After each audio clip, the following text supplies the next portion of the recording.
Baik Bapak Ibu sekalian, Assalamualaikum warahmatullahi wabarakatuh. Ya, perkenalkan ya, dengan saya Denny Purwahyudi. Ya, saya yang akan membawakan presentasi sekitar 15 sampai 20 menit ke depan Bapak Ibu sekalian. Ya, ya. Marilah kita membangun masa depan yang lebih baik bersama PT Asasta Wiraniaga Jaya. Ya. Oke, Bapak Ibu sekalian, setiap di antara kita pasti punya keinginan ya. Pasti punya keinginan ya. Atau kerennya itu adalah impian kalau orang-orang menyebutnya ya. Saya yakin teman-teman semua punya impian ya. Oke. Mungkin teman-teman ada yang pengen memiliki usaha sendiri ya, pengen menjalani masa pensiun dengan tenang ya. Mungkin ada yang 3-4 tahun dari sekarang pensiun, mungkin pengen punya pendapatan yang lebih ketika pensiun ya. Jadi kalau bisa teman-teman ketika kita menyiapkan pensiun ya, ketika kita nanti pensiun, pendapatan harus lebih besar dari ketika kita bekerja dulu gitu kan. Makanya kita siapkan dari sekarang ya. Oke. Mungkin yang 5 tahun lagi pensiun atau 10 tahun lagi pensiun, atau mungkin ada yang 20 tahun lagi pensiun, kita siapkan dari sekarang teman-teman. Nanti kita akan bantu bagaimana caranya gitu kan. Kita akan sama-sama berkembang dan bertumbuh nantinya ya. Ya mungkin yang menjadi TKI pengen segera pulang ya, karena sudah lama di sana ya. Saya yakin ketika teman-teman menjadi seorang TKI itu pilihan yang berat gitu kan. Kenapa harus meninggalkan keluarga bertahun-tahun ya. Ada yang pernah 20 tahun, 15 tahun, 10 tahun gitu kan. Bahkan 2 bulan yang lalu saya berkomunikasi dengan 2 orang TKI ya, dari Malaysia. Ada yang sudah 11 tahun sama 9 tahun teman-teman ya. Tentu mereka sangat kangen sekali dengan keluarga. Tapi apa daya, itulah pilihan yang terbaik ya untuk membantu perekonomian keluarga di Indonesia gitu. Maka ini cocok sekali nanti ya. Anda harus punya impian yang kuat ya. Bagaimana ketika Anda pulang, Anda tetap dapat penghasilan bahkan lebih besar ya daripada ketika teman-teman bekerja sebelumnya gitu. Mungkin ada yang pengen memiliki rumah ya, atau pengen memiliki pendapatan yang kedua, ketiga, keempat, kelima. Nah, apapun impian teman-teman pasti bisa ya. Ya, pasti bisa. Pasti bisa ya. Afirmasikan impian itu dan gapai dengan sekuat tenaga. Insya Allah ketika teman-teman berikhtiar semaksimal mungkin, Allah akan kasih jalannya dan Allah akan kasih apa yang menjadi keinginan teman-teman. Gitu. Oke, next ya teman-teman. Oke. Nah, teman-teman sekalian, Bapak Ibu sekalian, di dunia ini ada 2 paradigma dalam orang bekerja ya. Ya. Paradigma yang pertama ya, menurut buku The Caslow Quadrant ya. Mungkin itu buku yang sering teman-teman dengar ya. Silakan cari di Google atau di YouTube ya. Ya. Ada 2 paradigma ketika orang bekerja ya. Nah, atau 2 kebiasaan, 2 cara gitu kan. Nah, ini adalah paradigma umum ya. Paradigma umum itu Anda bekerja ya. Anda bekerja ya. Ketika Anda bekerja, Anda akan mendapatkan upah ya, atau gaji ya, atau penghasilan. Nah, dari penghasilan itu akan bisa memenuhi kebutuhan teman-teman semua atau impian teman-teman semua. Ya, entah itu bayar listrik ya, kebutuhannya bayar anak sekolah ya, atau jalan-jalan ya. Tapi intinya adalah dari Anda bekerja, dapat penghasilan, terus bisa memenuhi kebutuhannya teman-teman gitu. Ini adalah paradigma umum ya. Tidak ada yang salah dengan ini semua. Apapun profesi teman-teman, nggak ada yang salah ya, nggak ada yang salah ya. Anda seorang TNI, Polri, karyawan BUMN, sales ya, atau tenaga pendidik, atau seorang office boy, atau petani, peternak, apapun itu selagi itu adalah profesi yang halal, tidak ada masalah, gitu kan? Tidak ada masalah. Gitu. Oke. Nah, tetapi teman-teman semua ya, di sini ada kelemahannya teman-teman. Ketika Anda sakit ya, atau sudah berumur 60 tahun ya, atau sudah memasuki masa pensiun ya, atau karena Anda sudah kelelahan, capek ya, karena sudah bertahun-tahun bekerja, akhirnya sudah tidak bisa bekerja lagi ya, tidak bisa beraktivitas bekerja ya, maka penghasilan juga tidak akan Anda dapatkan ya, karena Anda tidak bekerja. otomatis ya keinginan Anda tidak bisa terpenuhi ya. Anda tidak bisa bayar listrik karena Anda nggak bekerja ya. Anda nggak bisa bayar anak sekolah ya. Tapi mungkin di 60 tahun anak-anak udah besar, oke itu kan. Anak-anak udah besar ya. Tapi paling enggak ya di umur 60 tidak ingin merepotkan anak ya, pengen punya impian nanti ketika pensiun free semuanya ya. Oke. Nah, ini di paradigma yang kedua Bapak Ibu semua ya. Paradigma yang kedua yaitu paradigma sukses ya. Paradigma sukses. Di paradigma sukses ini ya, kita sama bekerja, apapun profesi teman-teman, yang penting pekerjaan yang halal Anda kerjakan gitu kan. Entah itu tadi TNI, Polri, karyawan BUMN, peternak, petani, semuanya pekerjaan yang halal silahkan Anda lakukan. Nah, tapi bedanya di sini ya, sebagian pendapatan teman-teman ya diinvestasikan berupa aset ya. Contohnya kalau teman-teman TKI ya selama 15 tahun ya mungkin separuh pendapatannya dibuat beli sawah ya, sawah atau beli ruko ya, atau beli sawit ya, gitu, sawit. Ya. Ketika aset ini sudah terbeli ya, ketika sawah ditanami orang lain dan menghasilkan ya, maka ini akan menjadi penghasilan ya. Ketika tadi ruko udah Anda gunakan untuk membuka toko dan sebagainya dan diurusin orang lain ya, ini akan memberikan pendapatan buat Anda. Nah, ketika Anda beli sawit 1 hektar, rata-rata di Bengkulu itu 1 hektar sekarang udah hampir 200 juta. Itu bisa menghasilkan kita 3 juta rupiah. Rata-rata setiap 20 hari ya. Nah, Anda udah ngapa-ngapain ya, karena udah beli sawit diurusin orang lain pula ya.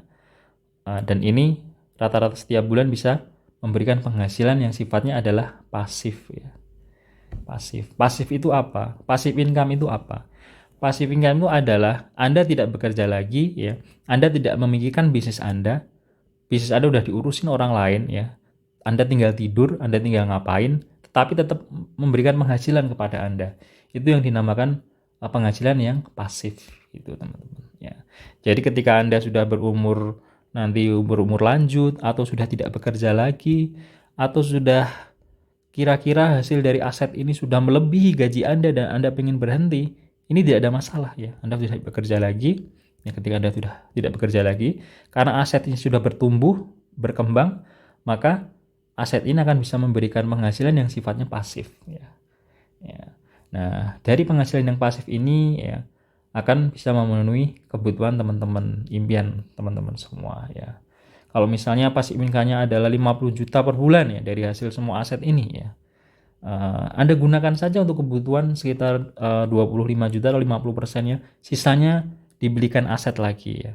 Entah Anda beli saham sebuah perusahaan ya, atau Anda membeli saham usahanya teman-teman semua ya, atau Anda membeli franchise dari usaha itu kan ya. Simpelnya ketika kita ingin membangun aset itu, mending aset yang sudah jadi. Contohnya Anda membeli saham perusahaan yang sudah jalan, sudah profit. Nah, itu lebih meminimalkan risiko daripada Anda berbisnis sendiri gitu. Atau membeli franchise kayak Rocket Chicken itu sekitar berapa ratus juta itu kan. Udah diurus semuanya, Anda tinggal menerima laporannya saja, dan Anda tinggal menikmati keuntungannya saja. Gitu. Itu adalah cara aset bekerja seperti itu ya, itu. Jadi kelemahannya di sini kayak main yuyu teman-teman. Mungkin seperti teman-teman para teman-teman TKI yang lakukan gitu. Jadi teman-teman ketika bekerja dapat penghasilan dikirim ke Indonesia ya ketika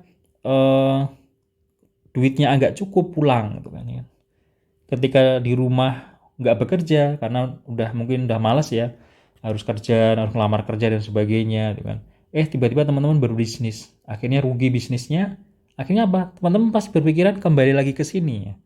Maka teman-teman yang saya wawancarai yang sudah 15 tahun jadi TKI itu karena itu bukan. Karena sebenarnya pernah jadi TKI ya, tapi karena duitnya habis, terus balik lagi jadi TKI gitu kan. 5 tahun jadi TKI ya, terus pulang ya. Karena di sini berbisnisnya gagal ya, atau untuk memenuhi kebutuhan keluarga duitnya habis, balik lagi ke sini gitu kan. Ya, itu. Terus ini mau sampai kapan seperti ini kan?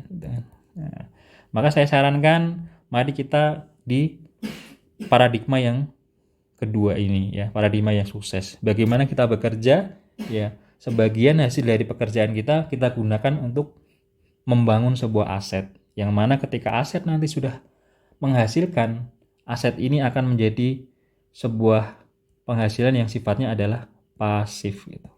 Itu teman-teman ya. Tapi membangun atau membuat sebuah aset itu butuh waktu yang tidak sebentar. Jadi harus penuh kesabaran ya. Intinya adalah tidak semua pendapatan teman-teman digunakan untuk membangun aset ya. Ya, tapi berapa persen saja ya sisanya dari untuk kebutuhan ini ya digunakan untuk berinvestasi membangun sebuah aset. Itu teman-teman ya.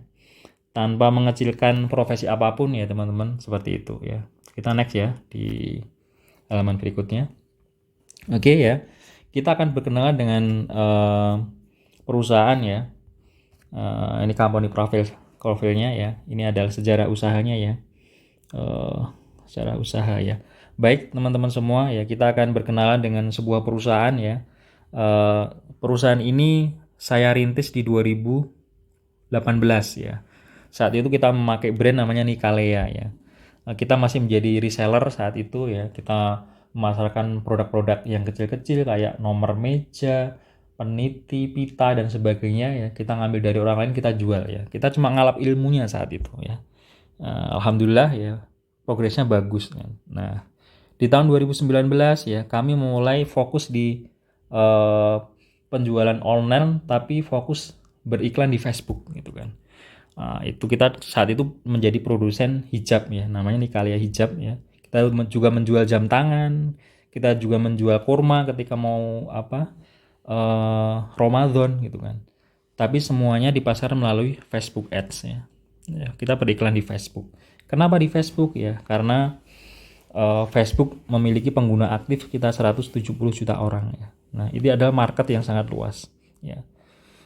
Itu. Dan kita gitu kan, ketika memiliki market yang luas ya, kita kan lebih leluasa menjualnya ya. Daripada kalau offline kita buka di pinggir jalan ya, kita sewa tempat ya, bayar listrik, bayar karyawan. Nah, market kita kan cuma orang-orang yang lewat di situ ya. Tapi ketika kita berbisnis memasarkan lewat internet ya, terutama di Facebook Ads ini yang beriklan, nah, kita memiliki market 170 juta orang ya. Oke. Di 2020 kita memikirkan bagaimana usaha ini tetap berjalan ya. Kita menambah varian produknya ya. Kita menambah di produk-produk rumah tangga. Kita impor sendiri dari Tiongkok ya. Kita mulai impor di Desember, awal Januari itu kita udah datang saat itu ya. Ada pisau, ada slicer, macam-macam ya. Intinya saat itu kita punya knowledge untuk bagaimana bisa menjualkan produk. Nah, saat itu kita berpikir kita mau jualan produk apa lagi ya? Tapi kita maunya A1. A1 itu artinya dari produsen ya. Kita ngambilnya dari produsen langsung ya. Supaya ketika kita menjual, kita punya margin yang cukup itu. Nah, di 2021 ya, kita masih impor produk-produk dari Tiongkok ya. Sampai detik ini pun masih ya. Nah, tetapi di Agustus 2021 kita mendirikan PT untuk menaungi bisnis kita teman-teman ya, supaya kita bisa fokus di bisnis, kita bisa memperbesar bisnis itu, maka kita jadikan sebuah perusahaan atau PT ya, namanya adalah PT Asasta Wiraniaga Jaya gitu. Oke ya, ini adalah profil company-nya ya. Ini adalah legalitasnya, namanya adalah PT Asasta Wiraniaga Jaya ya.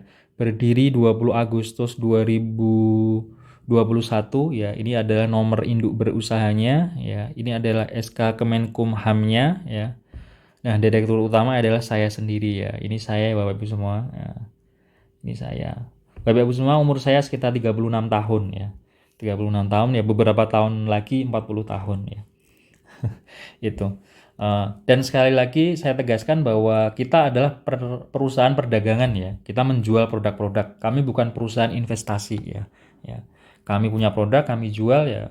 Nah, perusahaan ini nanti ya untuk menunjang permodalannya akan mengeluarkan namanya saham. Jadi Bapak Ibu semua yang pengen memiliki, berpartisipasi, memiliki perusahaan ini bisa ya. dengan nominal yang tidak terlalu besar tentunya. Baik, ini adalah legalitas kami ya. Sekali lagi kami sampaikan bahwa PT Asasta Wiraniaga Jaya bukan perusahaan investasi ya, gitu. Kita adalah perusahaan yang bergerak di bidang perdagangan ya. Perdagangan peralatan rumah tangga, fashion dan semuanya ya, termasuk impor, ekspor, itu izin kita di situ. Dan yang kita lakukan juga seperti itu. Gitu. Oke, kita next teman-teman semua. Nah, ini adalah Bapak Hairul Tanjung ya. Nah, di sini beliau menyampaikan bahwa data itu akan menjadi aset yang paling berharga di dunia. Data Bapak Ibu semua. Nah, karena dengan data itu orang bisa menggunakan banyak layanan. Contohnya Gojek memiliki satu data orang ya. Dia bisa memesan food, bisa memesan ojek, bisa memesan gokar, ya, bisa memesan pijat. Nah, itulah data. Era sekarang ya, orang yang memiliki data itu yang akan menguasai pasar gitu kan. Gitu. Nah, dalam perubahan ini tentunya banyak sekali usaha-usaha yang meredup Bapak Ibu semua, dampak dari digital marketing ya, ataupun digitalisasi itu banyak sekali. Banyak mall yang tutup, banyak toko-toko besar yang omsetnya turun gitu. Karena di digital itu memungkinkan sekali bahwa penjual sama pembeli itu ketemu langsung. Nah, jadi melalui banyak perantara gitu kan. Gitu. Oke. Oke. Nah, di sini pesan dari Hairul Tanjung ya, Bapak Hairul Tanjung atau Bapak CT ya. Ini kalau kita pengen berinvestasi, itu adalah berinvestasi kepada anak-anak muda sekarang ya. Karena ya, anak-anak muda sekarang inilah ya yang akan memegang menguasai pasar di masa depan, Bapak Ibu. Jadi kalau kita usia 60 tahun ya, kalau kita pengen berbisnis ya kita bekerja sama dengan anak-anak yang lebih muda. Ya, yang energinya masih bagus, visinya jauh ke depan ya. Pinter dan paling tahu tentang teknologi sekarang ya. Itu adalah anak muda ya. Kalau kita suruh belajar bisa, tapi butuh waktu yang panjang gitu kan. Dan nyalinya tidak sehebat, sekuat, seberani ketika kita muda dulu ya. Ketika kita sekarang katakanlah umur 50 tahun atau 60 tahun mau pensiun ya, mau usaha itu mikirnya banyak ya. Kok nek kayak gini gimana, nek kayak gini gimana. Akhirnya malah nggak jadi usaha gitu kan. Atau ketika pensiun terus akhirnya berusaha, usahanya gagal malah stres gitu kan. Jadi saran saya kepada Bapak Ibu sekalian yang mungkin 10 tahun lagi pensiun ya, mulai sekarang lirilah anak-anak muda yang punya bisnis yang bagus. Nah, mulailah berinvestasi di situ ya, bekerja sama gitu. Oke, kita next ya. Oke, produk-produk kita yang kita jualkan sejak dari 2018 ya, ini brand kita ada Nikalea hijab, alat serbaguna ini yang kita memasarkan alat produk-produk rumah tangga ya, alatserbaguna.com, ada nikalea.com, ada juga nanti kita produk skincare ya, tapi nanti kita akan luncurkan di pertengahan 2022 ya. Ini brand kita ya. Nah, ini adalah produk hijab ya. Ada hijab Farah ini ya, buat anak-anak muda, anak-anak milenial ya. Ini murah sekali ya, ini kita jual cuma 33.000 gitu per piecesnya. Tapi modelnya bundling ya. Oke, ini hijab Sally ya. Ya model-model ini ya punya haknya ya, karena ini kita bayar model terus kita foto ya. Ada biayanya ini. Nah, ini produk hijab Zea ya.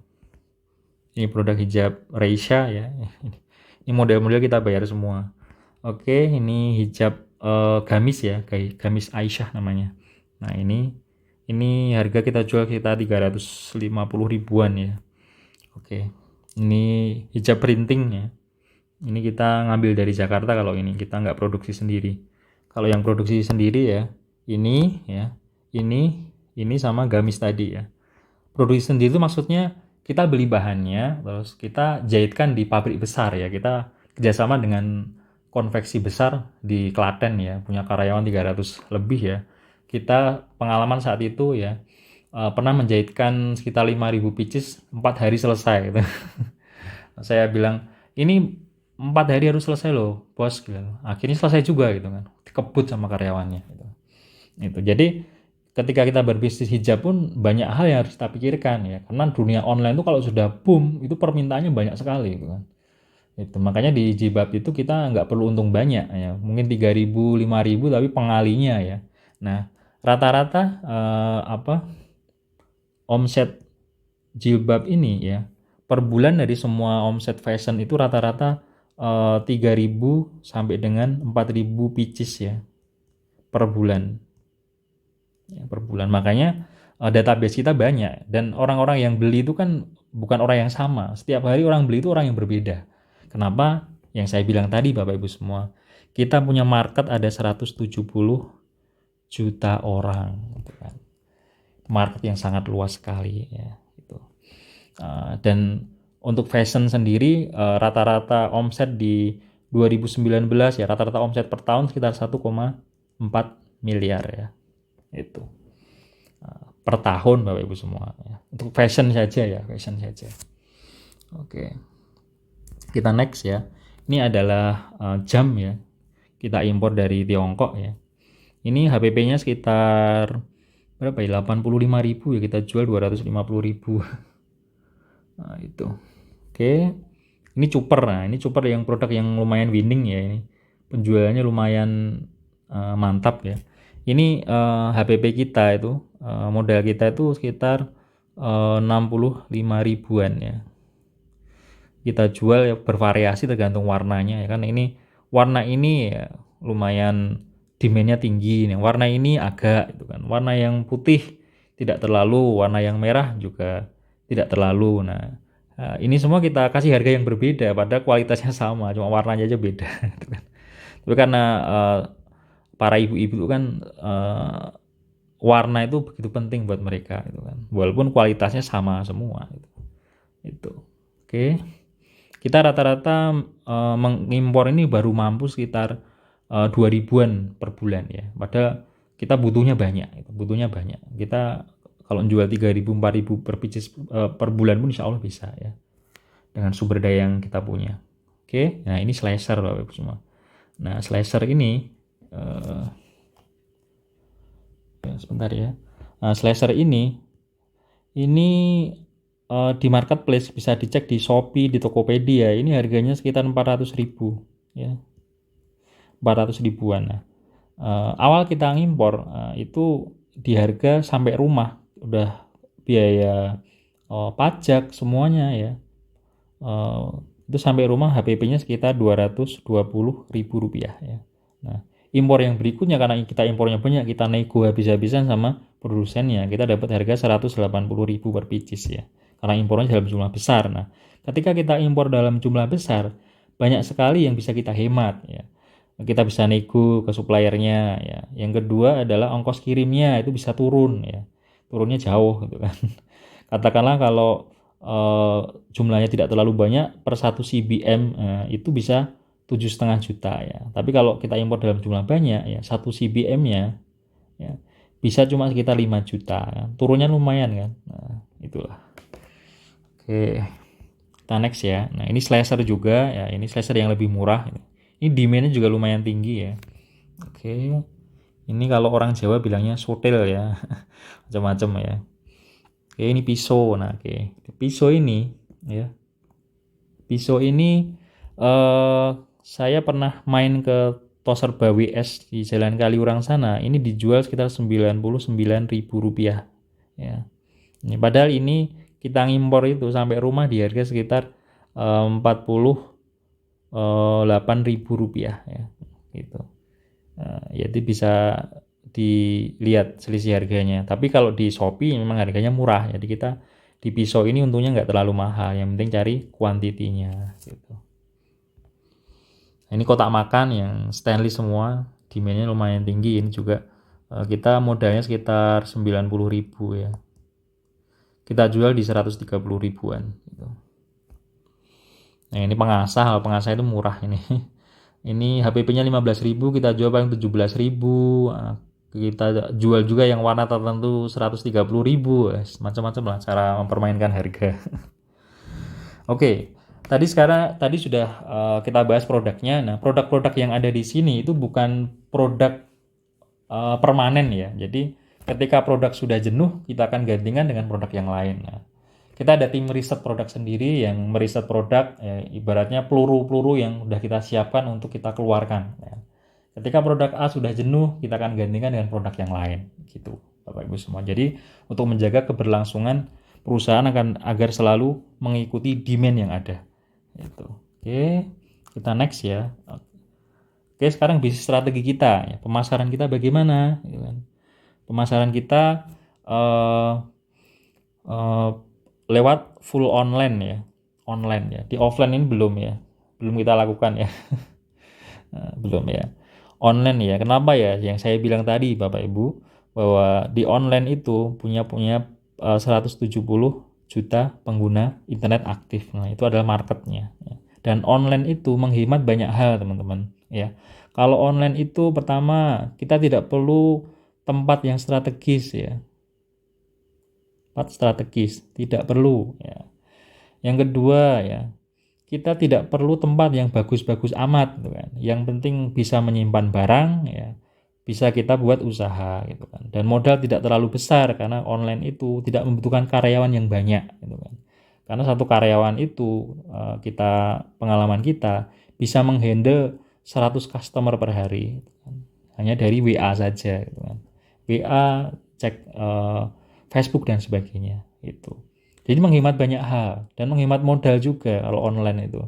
Kita nggak perlu marketing, nggak perlu sales dan sebagainya. Karena apa? Karena sales dan marketing itu digantikan dengan digital tadi ya. Facebook, Google, YouTube dan sebagainya. Ya memang ada biaya iklannya. Ya, sama dengan ketika kita memiliki marketing atau sales kan. Kita bayar mereka juga kan. Nah, ini sama. Ya, kita juga membayar Facebook dalam beriklan. Itu. Oke. Nah, ini tadi adalah Facebook Ads Bapak Ibu semua. Ya, kenapa kita memilih Facebook ya? Salah satunya ya. Ya, karena penggunanya ya lebih dari 170 juta pengguna aktif ya. Yang paling besar itu Bekasi ya. Bekasi itu sekitar 18 juta pengguna ya. Yang kedua Jakarta ya, sekitar 15 juta pengguna. Seluruh Indonesia itu ada 170 juta pengguna. Makanya customer kita itu paling banyak Jakarta, Bekasi, Jawa Barat. Nah, orang yang punya penduduk yang padat ya di situ paling banyak pengguna internetnya. Nah, yang berikutnya adalah ketika kita memasarkan lewat iklan itu lebih tertarget, spesifik. Contohnya ketika kita pengen memasarkan sebuah mobil ya. Nanti Facebook akan mencarikan audiens orang-orang yang suka dengan mobilnya. Ya. Nah, tapi kalau kita tidak memiliki target yang spesifik ya, kita asal saja. Gitu. Orang yang hobinya tenis tidak suka mobil kita tawarin ya mental Bapak Ibu semua. Nah, ini ketika kita beriklan di Facebook ya, itu akan lebih menyasar orang-orang yang tepat gitu kan. Nah, dan jangan salah Bapak Ibu semua, perusahaan-perusahaan besar itu biaya iklannya tinggi Bapak Ibu ya. Kayak Indofood ya, kayak apapun itu yang beriklan di TV itu kan itu per menitnya mahal sekali gitu kan. Sama, perusahaan kita ya juga ada budget iklannya untuk ini semua ya. Tapi kita alihkan di Facebook, di YouTube. Coba sekarang Bapak Ibu sekalian perhatikan ya. Di YouTube sekarang kan iklan dari produk-produk yang biasa di TV itu sekarang gencar sekali ya. Itu. Karena apa? Orang-orang sekarang kebanyakan melihat YouTube ya, sama Facebook. Tuh. Nah, yang berikutnya adalah di Facebook Ads itu dan marketplace itu mampu menarget ya lokasi, profesi tanpa ada batasan jarak dan waktu ya. Kita bisa menawarin orang Papua, mana saja bisa kita tawarkan produk kita. Dan tentunya konversi dan akurasi yang lebih tinggi. Maksudnya konversi itu gimana Mas? Jadi misalkan kita beriklan di Facebook ya. Ada orang yang mengklik totalnya 10 orang ya. 10 orang. Nah, rata-rata orang yang beli itu adalah sekitar 3 orang ya. Jadi misalnya ada 100 orang yang klik, nah biasanya orang yang beli hari itu juga itu sekitar 30% ya, 30%. Jadi kalau hari itu ada 1000 orang, nah, kita rata-rata berarti 300 orang yang menjadi pembeli hari itu. Nah, tentunya iklan itu bervariasi, ada yang per kliknya Rp10.000, ada yang Rp15.000, tergantung produk yang kita iklankan. Ketika produk kita itu semakin mahal, berarti biaya iklannya juga semakin mahal. Jadi Bapak Ibu, teman-teman semua, kalau ketika membuka Facebook ya, ada video iklan yang tulisannya di atas ada sponsor nah, gitu. Itu iklan Bapak Ibu semua. Kalau Bapak Ibu kira-kira nggak suka, jangan diklik ya. Nanti orang yang mengiklan itu bayar ke Facebook ya, per kliknya. Bervariasi ya tergantung barangnya dan harganya. Semakin harganya mahal, semakin biaya iklannya juga mahal. Tapi tentunya udah dihitung ya, udah dihitung. Oke. Ya, ini offline-nya ya belum kita lakukan ya. Oke. Nah, sekarang kita di sini ya Bapak Ibu semua. Oke. Jadi kita punya tim ya. Pertama adalah tim yang tugasnya adalah meriset produk ya. Jadi itu kayak kita mau berperang ya, kita harus punya amunisi-amunisi yang kita simpan ya. Produk-produk apa aja yang mau kita luncurkan ke depan kita udah punya gitu kan. Karena produk itu tidak akan selamanya winning atau tidak akan selamanya mempunyai demand yang tinggi ya. Pasti ada kecenderungan menurun suatu saat ya. Itu maka kita akan siapkan ya, kita bentuk tim riset produk ini yang tujuannya supaya menjaga keberlangsungan produk ini tetap eksis ya. Tetap kita bisa jualan apapun ya. Kita bisa menambah varian produk ya dari hasil riset produk ini ya. Ada tim yang selalu bekerja di situ ya. Mencari supplier ya, mencari produk yang demand-nya tinggi dan sebagainya, itu udah tugasnya analis di sini gitu. Dan itu mereka tiap bulan punya target, ada berapa produk yang harus disiapkan gitu kan, untuk kita bisa impor atau untuk nambal beberapa produk yang omsetnya sudah turun gitu. Nah, oke, yang berikutnya kita punya tim riset bisnis teman-teman ya. Jadi untuk menjaga keberlangsungan usaha tidak di satu bidang ya, kita akan mengembangkan di bidang-bidang yang lain. Nah, kita adalah tim riset ya bisnis ya, supaya kita bisa mengembangkan bidang yang lain. Contohnya pertambangan ya, mungkin telekomunikasi ya, atau teknologi ya, teknologi ya. Jadi nanti hasil dari keuntungan perusahaan tuh 70% lebih kita alokasikan untuk membeli perusahaan-perusahaan yang memang sudah besar ya. Nah, ketika perusahaan-perusahaan, katakanlah kita akan membeli perusahaan Antam ya. Nah, ketika Antam nanti memberikan dividen akan masuk ke perusahaan, gitu kan, akan menjadi pendapatan perusahaan. Nah, target kita akan perbanyak perusahaan-perusahaan yang akan kita beli sahamnya. Gitu. Saham yang kita akan simpan dalam jangka panjang tentunya ya. Tentunya kita akan dapat dividen dan kenaikan harga. Nah, inilah yang akan membuat bisnis semakin besar suatu saat nanti. Jadi kita tidak tergantung selamanya dengan produk-produk ini gitu. Nah, dan produk-produk juga akan kita luncurkan beberapa produk ya. Ada yang produk sendiri ya. Nanti kita akan sampaikan ya. Nah, ini contoh ya, kita iklan di Facebook ya. Ini per kliknya 7.000 ya. Ini jilbab ya.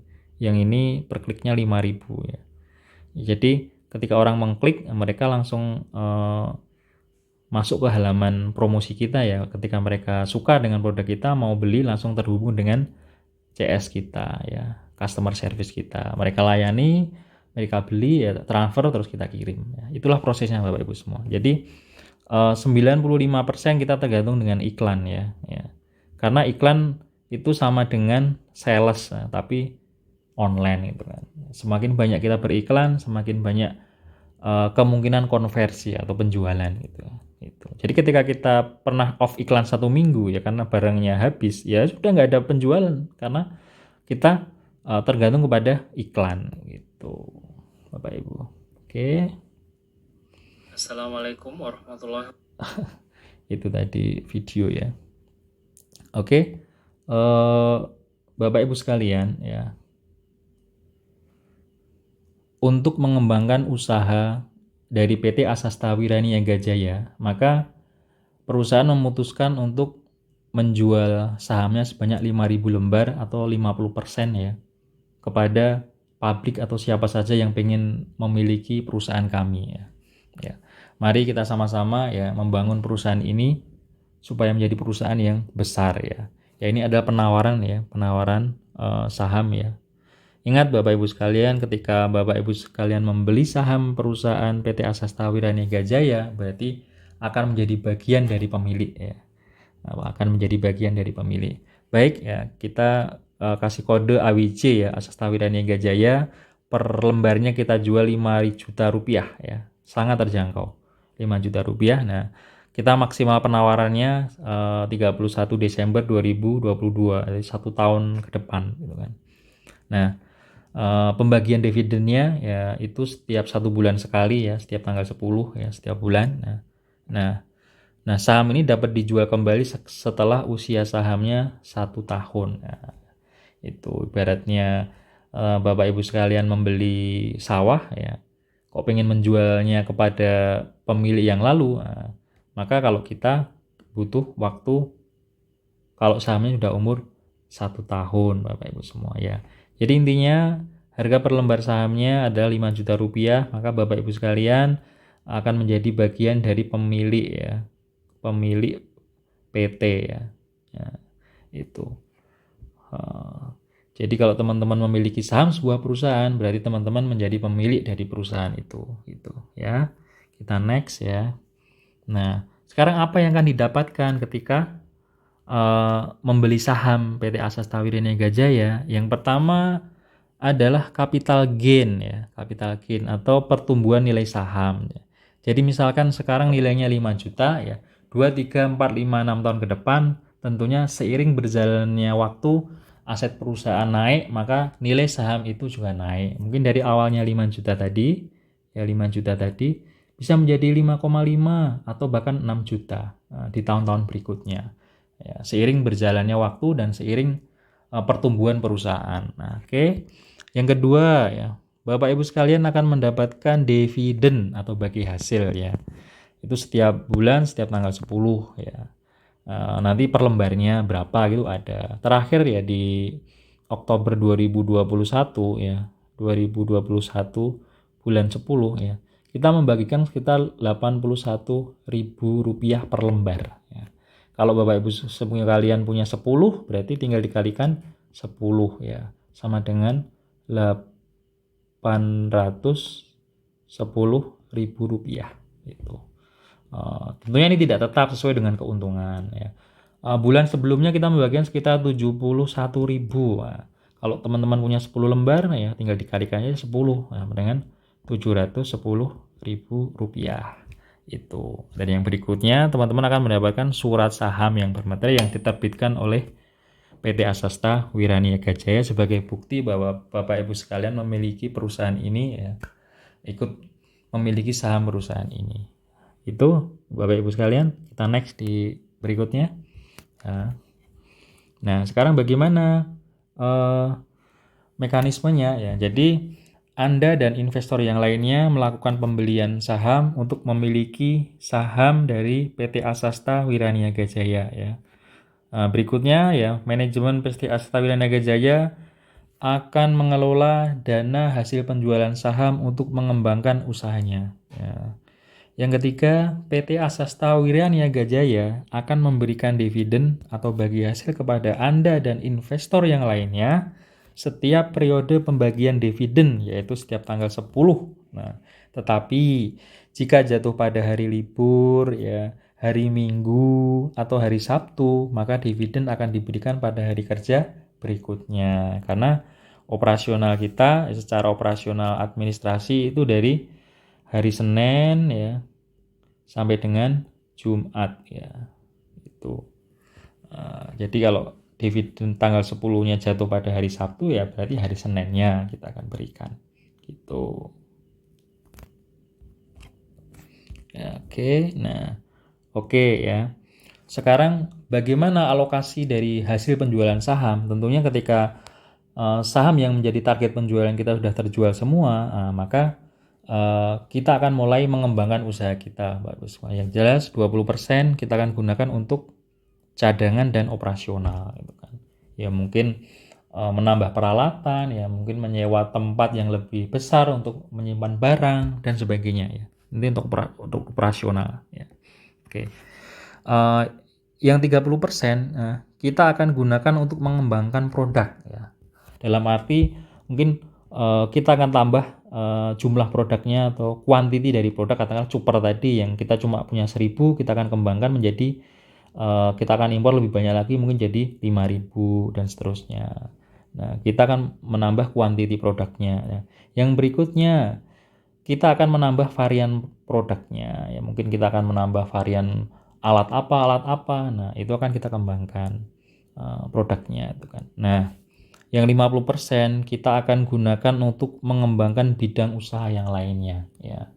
Ya, sama yang saya katakan tadi ya, kita akan gunakan untuk membeli perusahaan ya. Katakanlah perusahaan pertambangan ya, ya. Perusahaan telekomunikasi, perusahaan teknologi, dan perusahaan-perusahaan lainnya yang memang secara kita analisa dulu bahwa perusahaan ini sahamnya masih murah. Nah, dari perusahaan-perusahaan yang akan kita beli nanti, ini semua akan memberikan dividen per tahun. Nah, ini akan menjadi pendapatan dari perusahaan. Nah, itu. Dan nilai saham dari ini semua itu akan naik juga ya. Yang jelas yang kita akan beli yaitu perusahaan yang memang sudah besar ya, yang tidak menjual barang-barang yang haram ya, ya, dan nilainya masih kategori nilai yang murah sahamnya gitu. Nah, untuk bisa perusahaan PT Asastawira Niaga Jaya nanti berkembang, kita akan membeli banyak perusahaan teman-teman ya. Membeli ya nggak butuh dana triliunan ya, miliaran cukup ya gitu. Maka ketika nanti perusahaan-perusahaan ini nanti berkembang, nah, otomatis ini akan juga berkembang, memiliki aset yang cukup besar teman-teman ya. Oke, nah ini adalah target kita ya, kita akan memiliki produk sendiri ya. Kalau yang impor kan itu produk orang lain ya. Kalau jilbab itu produk kita sendiri walaupun yang menjahit orang lain. Ini sama. Nanti kita akan meluncurkan produk skincare ya. Ya. Ada krim malam, krim siang, ya lotion, sabun, sampo ya, dan perlengkapan semuanya itu kita akan luncurkan insya Allah di 1 Juni 2022 ya. Ya, BPOM sama Hakinya sedang kita urus ya. Kita akan bekerja sama dengan perusahaan produsen ya. Sama dengan jilbab tadi ya, kita punya bahannya, punya racikannya, nanti jilbabnya seperti ini. Nah, silakan kamu buat. Nah, tentunya dengan harga yang lebih sangat murah gitu kan. Sama ini nanti juga seperti itu ya. Produk kayak produk detox ya, ini produk kesehatan. Ini nanti perusahaan lain yang akan memproduksinya ya. Tapi merek, label dan izinnya ya kita semua yang urus. Itu. Ya. Itu lebih efisien semuanya ya. Jadi kita nanti akan punya produk sendiri dan brand sendiri ya. Ya kenapa skincare ya? Pertama karena repeat ordernya tinggi Bapak Ibu. Ketika seorang wanita membeli krim A, B, C dan sebagainya, ketika cocok ya, maka dia akan membeli lagi gitu kan. Tapi kalau peralatan rumah tangga ya, kalau sudah beli cuper, kalau cupernya belum rusak ya dia nggak akan beli lagi. Kalaupun beli mungkin sama orang lain udahan ya. Karena online kan, siapa yang lebih murah ya dia yang akan dibeli gitu kan. Nah, sama dengan produk-produk detox ini ya, ini semua akan menjadi merek kita nanti. Mereknya belum kita kasih tahu ya nanti kalau menjelang peluncurannya. Nah, terus jualnya gimana ini? Tenang Bapak Ibu sekalian. Kita sudah punya database 24.000 orang ya. Jadi semenjak kita berkarir 2018 sampai 2021 ini sekitar 24.000 orang yang telah membeli produk kita. Nah, ini menjadi database kita. Ini menjadi data yang lumayan mahal ya. Kenapa? Dari database ini kita bisa menjual apapun ya ke orang-orang ini ya. Dan rata-rata yang ini itu adalah wanita ya. Yang beli jilbab dan lain-lain adalah wanita semua. Ini adalah market kita ya.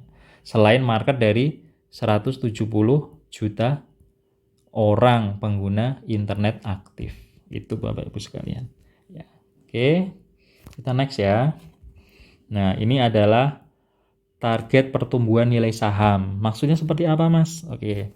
Jadi ketika Bapak Ibu sekalian membeli saham kan, itu kan harganya 5 juta ya. Katakan di tahun 2023 ini harganya masih 5 juta ya. Nah, tetapi seiring berjalannya waktu, perusahaan semakin tumbuh, bidang usaha semakin banyak, pendapatan semakin meningkat, aset semakin bertambah ya, yang awalnya mungkin 25 miliar sekarang menjadi 50 miliar. Tentunya nilai saham teman-teman semua juga akan mengalami kenaikan. Nah, target kita di tahun 2043, 20 tahun dari sekarang itu nilainya menjadi 10 kali lipat ya. Yang awalnya 5 juta ini menjadi 50 juta rupiah ya.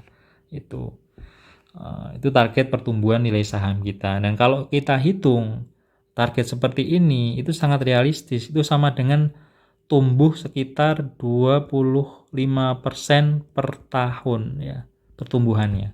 Maka 5 juta itu ketika tumbuh 25% per tahun dalam waktu 10-20 tahun ke depan itu akan menjadi 10 kali lipat ya. Seperti itu. Jadi jangan khawatir, itu seperti teman-teman membeli sebidang tanah ya. Ketika teman-teman sekarang membeli sebidang tanah itu 5 juta, beberapa tahun kemudian ya, karena tanah semakin sedikit otomatis akan meningkat. Apalagi kalau tanah itu berproduksi ya, entah ditanamin padi atau sawit, otomatis nilainya akan meningkat setiap tahunnya. Sama dengan saham perusahaan kita. Gitu. Oke, next ya Bapak Ibu semua. Nah, ini adalah dividen 2021 Bapak Ibu semua. Jadi di Januari kita membagikan cuma 21.400 ya. Jadi kalau punya saham 10 lembar berarti cuma 200 ribuan. Enggak cuma sebetulnya, lumayan gitu kan. Alhamdulillah naik ya. Jadi investor-investor kita yang join di 2020 mengalami dividen ini. Dan mereka tidak masalah. Kenapa? Karena yang namanya usaha itu ya ketika masih merintis ya profitnya belum terlalu banyak. Walaupun misalnya banyak pun tentunya yang tidak dibagikan semua ya. Sebagian besar tentunya akan dialokasikan untuk mengembangkan usaha kita. Nah, terakhir di Oktober ya 2021 kita membagikan 81.000 ya per lembar sahamnya. Artinya kalau teman-teman punya 10 lembar ya tinggal dikalikan saja ya. Berarti 810.000 rupiah ya. 10 lembar berarti berapa? 50 juta rupiah. Tinggal di persentase saja, berarti 800.000 ini berapa persen dari 50 juta rupiah ya, yang jelas jauh dari deposito bank Bapak Ibu semua ya. Ini sekitar 1,6% kalau nggak salah ini kalau dihitung ya. Nah, ini 73.000, 62.000, 68.600, 52.000. Nah, bagaimana cara menghitung saya dapat dividen berapa? Tinggal dikalikan saja. Kalau teman-teman punya 20 lembar ya tinggal dikalikan aja 20. Simpel sekali caranya ya. Oke, kita next ya. Nah, ini adalah hitung-hitungannya Bapak Ibu semua. Jadi dividen rata-rata per lembar saham PT Asastrawira Niaga Jaya di 2020 itu 50.000 rata-rata ya, dalam 1 tahun. Artinya kalau dihitung itu sekitar 1%-an gitu kan. Nah, jika di rata-rata dividen kita 1% sampai dengan 1,5% dari nilai saham ya. Atau jika dalam 1 tahun itu 12 sampai 18% per tahun ya. Itu. Nah, sedangkan dibandingkan dengan bunga deposito bank di Indonesia untuk saat ini sekitar 3 sampai 4% per tahun ya. Oke. Artinya jika Bapak Ibu semuanya memiliki dana 100 juta rupiah ya, Anda masukkan ke deposito bank, maka bunganya sekitar 3 sampai 4 juta rupiah per tahun ya. Karena bunga bank sekarang turun ya deposito. Tetapi ya, jika Bapak Ibu dan teman-teman sekalian membelikan saham di PT Asastrawira Niaga Jaya dalam 1 tahun tumbuh sekitar 12% sampai 18% ya. Atau dari nilai 100 juta tadi ya, itu akan bisa menghasilkan sekitar 12 sampai dengan 18 juta rupiah per tahun ya. Itu selisihnya sangat jomplang ya. Jadi saya pernah mengobrol dengan seorang yang memang petinggi bank gitu kan. Jadi biar Bapak Ibu dan teman-teman semua tahu dan agak sadar ya. Sebetulnya Bapak Ibu ketika Bapak Ibu menabung di bank 100 juta ya, itu uang Bapak Ibu sebenarnya langsung hilang ya. Tersisa paling cuma 10% saja ya. Kenapa? Ini 190 jutanya dipinjamkan ke pengusaha-pengusaha kaya yang butuh dana gitu kan. Jadi salah satu yang membuat para pengusaha semakin kaya itu adalah Bapak Ibu sekalian yang punya deposito di bank. Itu ya. Jadi sebetulnya bank itu punya dana cash itu cuma 10% dari nilai aset dari bank itu. Jadi misalnya total dana masuk tabungan itu 1 triliun, sebetulnya yang ready cash itu cuma 10%. Sisanya kemana? Ya dipinjamkan ke pengusaha-pengusaha besar, pengusaha pertambangan, apapun itu gitu kan. Jadi yang kaya semakin kaya. Nah, salah satu faktor yang membuat pengusaha semakin kaya, nah, itu adalah Bapak Ibu sekalian yang mendepositokannya di bank, karena itu dipinjamkan ke peminjam-peminjam yang jumbo-jumbo gitu Bapak Ibu sekalian. Jadi mulai sekarang berpikirlah bagaimana berinvestasi yang cerdas gitu kan. Ketika Bapak Ibu punya dana yang segar, yang ngendon, coba cari partner bagaimana uang Bapak Ibu sekalian berkembang. Nah, supaya kenapa UMKM atau usaha rintisan-rintisan itu punya pendana, punya investor untuk membuat mereka men-scale up usahanya, memperbesar usahanya gitu kan. Supaya merata Bapak Ibu semua gitu kan. Dan coba bayangkan jauh Bapak Ibu ya.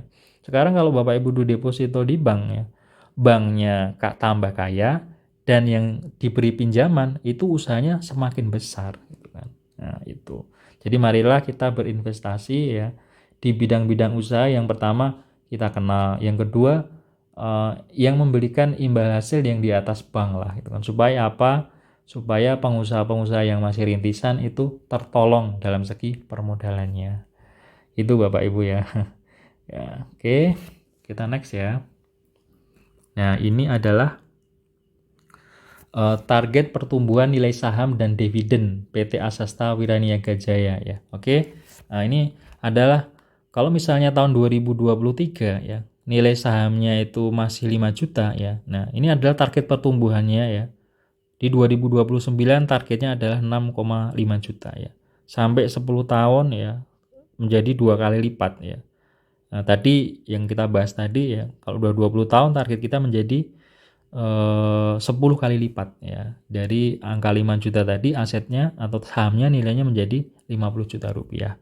Dengan asumsi pertumbuhan per tahunnya 25% ya. Aset perusahaannya bertumbuh.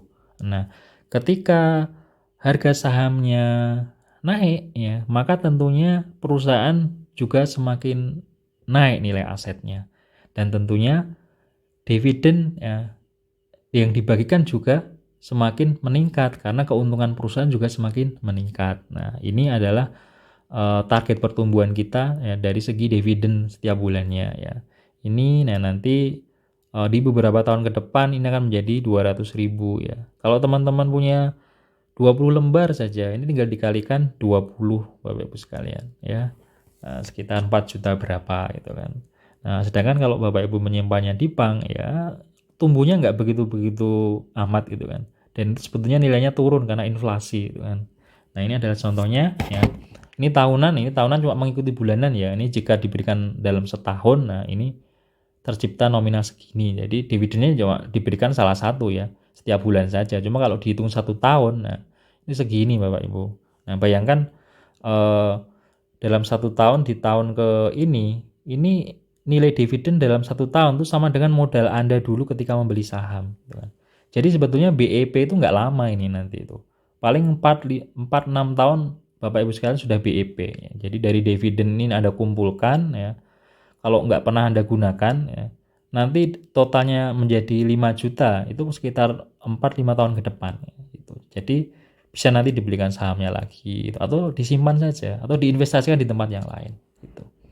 Nah, ini adalah asumsi jika teman-teman memiliki 20 lembar saham di tahun 2029 maka perkiraan harga sahamnya sekitar 6,4 juta sekian per lembar dan dividen rata-rata setiap bulan adalah 20 lembar kali 226 ya sama dengan 5 jutaan ya.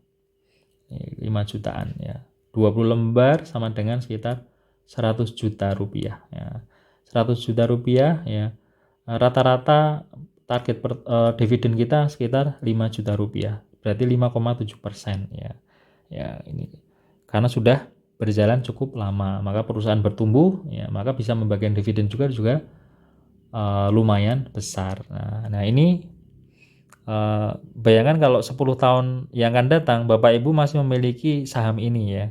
Kalau dividennya hampir 700.000 ini, kalau punya 10 aja udah hampir 7 juta rupiah Bapak Ibu sekalian ya. Tapi itu tadi Bapak Ibu semua harus bersabar ya. Harus melalui prosesnya ya, proses bagaimana perusahaan ini berjalan, bertumbuh dan berkembang gitu. Ya. Oke, kita next ya. Nah, ini pertanyaan yang sering ditanyakan ya. Mas, lah kalau saya pengen narik dananya bagaimana itu kan. Bapak, Ibu ketika Bapak Ibu membeli saham ya, bisanya menjual saham itu lagi. Nah, maka kita adakan buyback atau pembelian kembali saham itu setiap tahun ya, tidak setiap saat ya, setiap tahun ya. Nanti kita akan data di Oktober setiap tahun ya. Jadi siapa-siapa saja yang mau menjual sahamnya ya, kita akan data di bulan Oktober setiap tahun ya. Ketika sudah data, ketemu katakan datanya ada, ternyata ada 100 lembar saham yang mau dijual ya. Kita tawarkan dulu kepada pemegang saham yang lainnya ya. Kalau ada yang mau beli silahkan. Nah, kalau enggak, maka perusahaan akan mengadakan buyback ya. Kita akan cairkan, kita akan beli secara cash ya di Februari 2023 atau Februari tahun berikutnya ya. Jadi sekitar berapa bulan? November, Desember, Januari ya, 3 bulan ya, 3 bulan. Nah, ini kenapa kalau Mas kok nggak langsung bisa? Pertama, kami bukan bank, kami bukan BMT, kami bukan koperasi, kami adalah perusahaan perdagangan umum. Artinya apa? Ketika teman-teman membeli saham, maka dananya itu kan sudah dialokasikan ke beberapa posnya ya. Artinya untuk melikuidkan itu nggak bisa cepat gitu kan. Itu butuh waktu. Contohnya gini Bapak Ibu. Ketika Bapak Ibu mempunyai usaha toko ya di pinggir jalan gitu kan. Tokonya tidak terlalu besar kan. Oke, kalau dinilai paling asetnya sekitar 500 juta ya gitu kan. Ternyata teman Anda datang Bapak Ibu semua. Teman Anda datang melihat ini tokonya bagus, bagaimana kalau saya invest di sini 1 miliar gitu kan. Wah, Anda senang sekali kan supaya usaha semakin besar. Ini dapat investor dadakan gitu kan. Oke, ketika itu Anda bersepakat, oke, kamu tak kasih saham 30% dengan 1 miliar. Setuju? Oke, setuju gitu kan.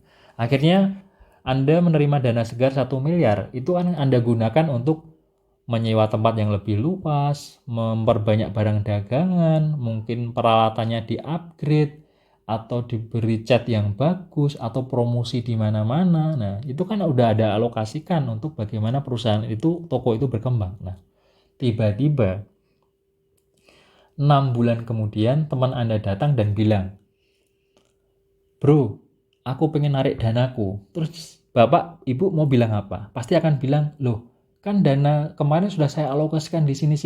Loh, nggak bisa seperti itu dong," gitu kan. Saya butuh waktu untuk menduitkan atau melikuidkan ini semua, gitu kan. Pasti jawaban Bapak Ibu sekarang akan seperti itu. Makanya kita atur biar tidak mengganggu cash flow perusahaan ya. Kita atur setiap tahun ya, seperti ini ya. Setiap tahun seperti ini.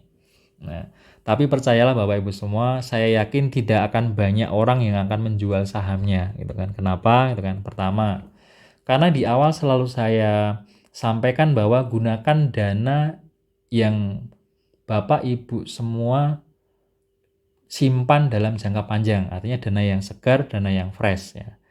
Dana fresh itu seperti apa ya? Ketika Bapak Ibu sekalian punya uang 200 juta ya, Anda cek lagi, dana yang benar-benar siap Anda simpan dalam jangka panjang itu berapa gitu kan. Oh, ternyata dana yang siap saya investasikan untuk jangka panjang itu cuma 5 juta. Lainnya karena tahun berikutnya ada biaya ini yang harus dibayar. Nah, dihitung-hitung cuma 5 juta. Nah, maka gunakan 5 juta ini untuk membeli saham PT Aksata Wiraniaga Jaya, jangan yang 200 juta. Nah, itulah cara kita berinvestasi untuk jangka panjang. Ya. Jadi kita benar-benar harus mengkalkulasi dana yang segar itu sebetulnya berapa. Gitu. Nah, kalau ternyata hanya 5 juta, ya gunakan 5 juta ini saja Pak untuk membeli saham PT Aksata Wiraniaga Jaya. Gitu. Nah, jadi kalau misalnya mau mengikuti buyback perusahaan ini, ya syaratnya pertama minimal umur sahamnya harus 1 tahun Bapak Ibu sekalian. Contohnya, jika Bapak Ibu membeli saham pada September 2021, maka pada Oktober 2022 pas masa pendataan umur saham telah 1 tahun ya, karena membelinya pada bulan September 2021. Nah, maka Bapak Ibu bisa mengikuti ya stok buyback yang diadakan perusahaan itu. Nah, contoh yang kedua, jika Bapak Ibu membeli saham pada Desember 2021, maka pada Oktober 2022 saham belum berumur 1 tahun ya. Nah, jadi kalau teman-teman Bapak Ibu semua pengen menjual sahamnya bisa mengikuti ya program buyback saham pada tahun berikutnya. Jadi di tahun berikutnya, di tahun itu belum bisa mengikuti karena umurnya belum 1 tahun gitu. Tapi kira-kira jika nilai sahamnya atau dividennya 5 tahun kemudian sudah tinggi, saya yakin Bapak Ibu sekalian nggak akan menjual sahamnya. Ya. Nah, mari kita sama-sama memiliki perusahaan ini selamanya yang bisa kita wariskan ke anak cucu kita nanti. Kita akan membuat karya yang besar, ya. Akan membuat perusahaan ini menjadi besar ke depan. Ya, itu. Oke, next Bapak Ibu semua. Nah, ini adalah penting Bapak Ibu semua ya. Jadilah bagian dari pemilik bisnis PT Asasta Wiraniaga Jaya ya. Miliki sahamnya sekarang juga dan nikmati dividennya. Tetapi ya, jangan lupa ya, harap menggunakan pertimbangan ekstra dalam membuat keputusan untuk membeli saham ya. Lakukan diversifikasi investasi ya. Hanya gunakan dana yang siap Anda simpan dalam jangka panjang ya. Seperti yang saya sampaikan tadi ya. Gunakan dana yang segar ya untuk membeli saham dari PT Asata Wiraniaga Jaya ya. Anda harus benar-benar hitung ya, karena ini Anda nggak bisa sekonyong-konyong menjualnya segera gitu. Ada mekanismenya yang harus dipatuhi di sini. Oke, next ya. Ini adalah rekening bank dari PT Asasta Wiraniaga Jaya ya, Bapak Ibu semua. Ini Bank Mandiri dan ini Bank BCA ya. Pastikan bahwa ketika Bapak Ibu membeli saham PT Asasta Wiraniaga Jaya, Bapak Ibu transfer ke rekening perusahaan ya. Nah, jika Bapak Ibu transfer ke rekening pribadi ke siapapun itu, tidak akan kami akui ya. Pastikan Bapak Ibu transfer langsung ke rekening bank perusahaan ya. Itu jangan lewat orang lain, jangan cash ya, harus transfer ya ke rekening bank perusahaan ya. Untuk menjaga banyak hal ya. Jangan sampai Anda ditipu mengatasnamakan PT Asasta Wiraniaga Jaya ya. Nah, itu. Oke. Baik Bapak Ibu ya, mari bangun masa depan yang lebih baik bersama PT Asasta Wiraniaga Jaya ya. Sekian presentasi dari saya. Banyak salah, mohon maaf ya. Jika ada hal-hal yang pengen ditanyakan, silakan hubungi saya atau hubungi teman yang memperkenalkan ini kepada Bapak Ibu sekalian ya. Sekian dari saya, banyak salah, mohon maaf. Assalamualaikum warahmatullahi wabarakatuh.